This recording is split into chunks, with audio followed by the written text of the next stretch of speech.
Royal shocker, the real reason Princess Leonor still haven't married. A princess, loved by millions, expected to marry soon, but the wedding never came. Whispers grow louder. Why hasn't Princess Leonor married yet?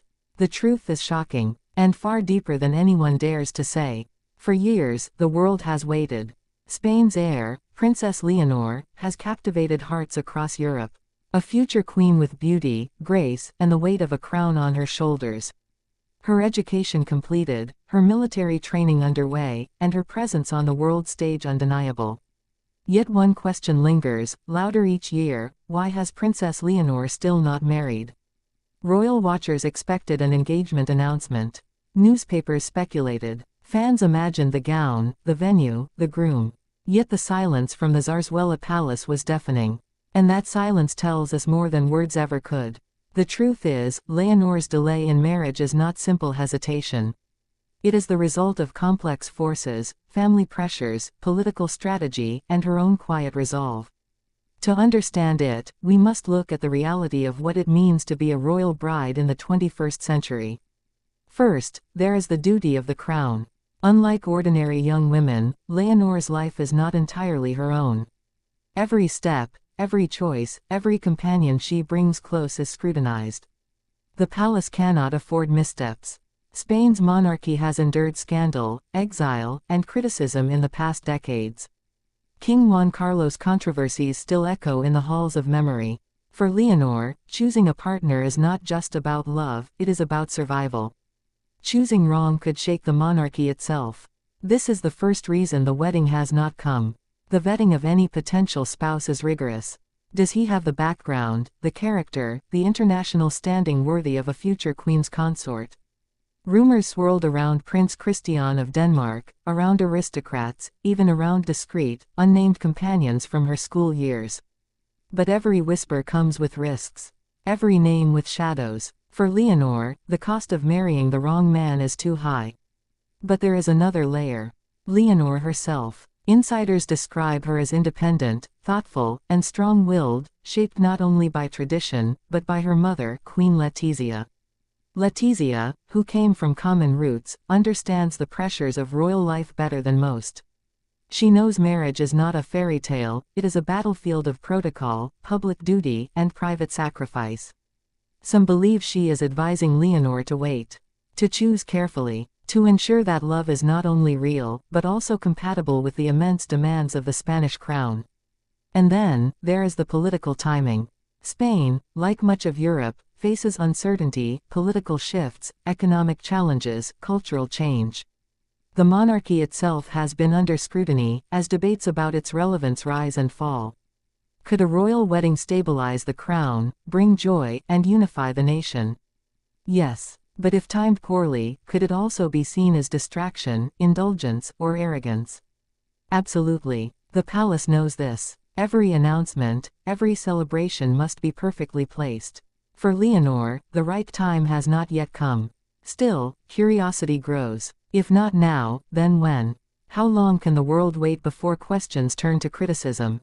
Royal historians point to Queen Elizabeth II, who married young, cementing her place as a stable symbol. Others point to modern royals like Crown Princess Victoria of Sweden, who waited until she was ready, breaking traditions but winning admiration for her choice.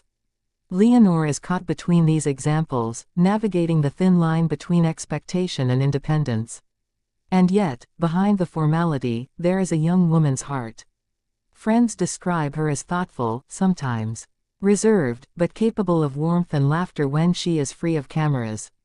Like any 19-year-old, she may wish to live a little before binding herself for life. Unlike others her age, she carries the gaze of millions. For her, marriage is not simply falling in love. It is stepping onto a stage that never goes dark. But here lies the deeper reason, the royal shocker few dare to say aloud.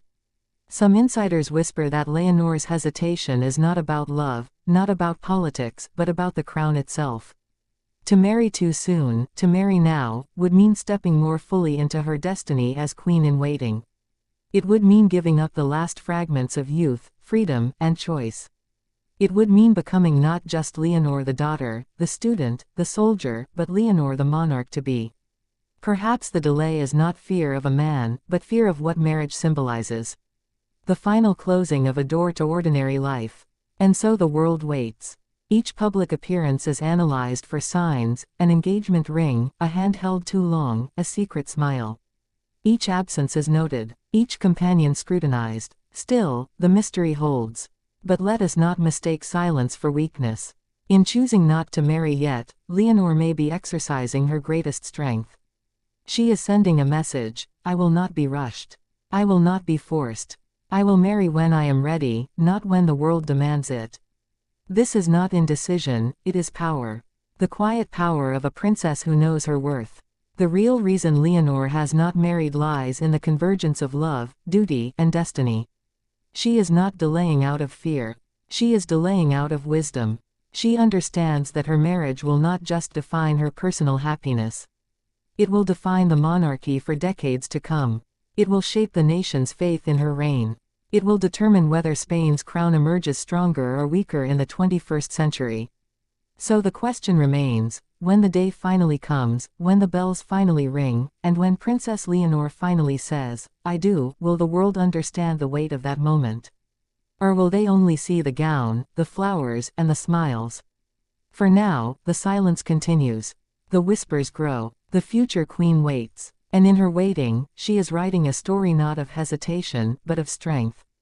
The real reason she has not yet married is the same reason she will one day rule well, because she knows that some choices cannot be rushed. Some choices must be made in their own time, on her own terms, and with the wisdom of a queen who understands the crown as both blessing and burden. And when the day does come, it will not just be a wedding. It will be history. It will be legacy. It will be the moment Princess Leonor steps fully into her destiny. Until then, the world watches. And waits.